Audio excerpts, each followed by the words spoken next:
এই কথাটা আমি অন্য অনেক আলেমকেই বলেছি জীবনে, যত বড় বড় ওলামায়ে কেরামের সাথে আমার দেখা সাক্ষাৎ হয়েছে। আমি এই প্রশ্নটা করি, কারণ আমি বিশ্বাস করি প্রত্যেকটা মানুষের কিছু খুসুসি আমল থাকে।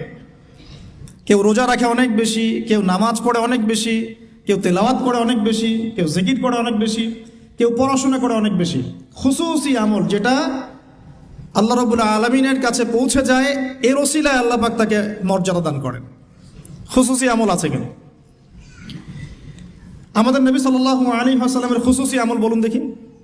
রাতের তাহাজ্জুদ, সবাই ঘুমিয়ে পড়লে নবী সাল্লাল্লাহু আলাইহি ওয়াসাল্লাম জেগে থাকতেন, পা মোবারক ফুলে যাইতো, দাঁড়িয়ে থাকতেন, লম্বা কেরাতে নামাজ পড়তেন। খুসুসি আমল।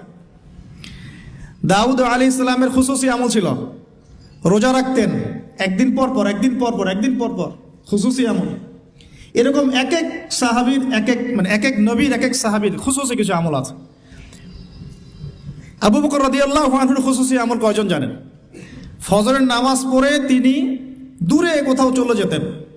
উমর রাদিয়াল্লাহু আনহু একদিন ফলো করছেন, যায় কোথায় এই মানুষটা, কারণ তাদের মধ্যে একটা কম্পিটিশন হতো আমলের, মনে আছে? তো কম্পিটিশনটা কোন দিন উমর রাদিয়াল্লাহু আনহু বুঝলেন যে আবু বকর রাদিয়াল্লাহু আনহু অগ্রগামী, এটাও বলে দেই। তাবুকের যুদ্ধে। কোন যুদ্ধে?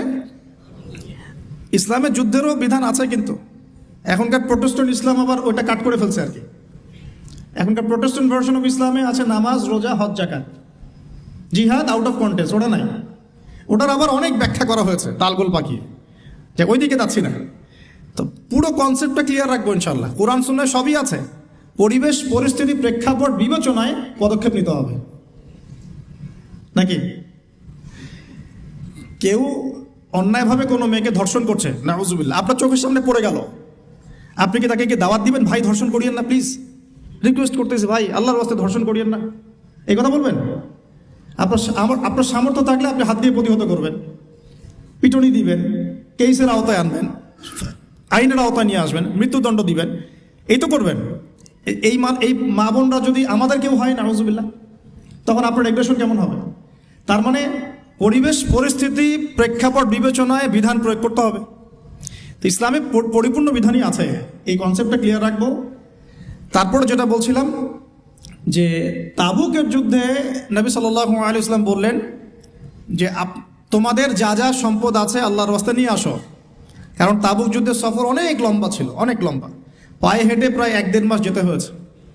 রোমানদের সাথে প্রথম ব্যাটল, যদিও এই ব্যাটলটা একটা অসমাপ্ত রূপে ফিরে আসতে হয়েছে গরমের মধ্যে। এই তাবুকের যুদ্ধেই কিছু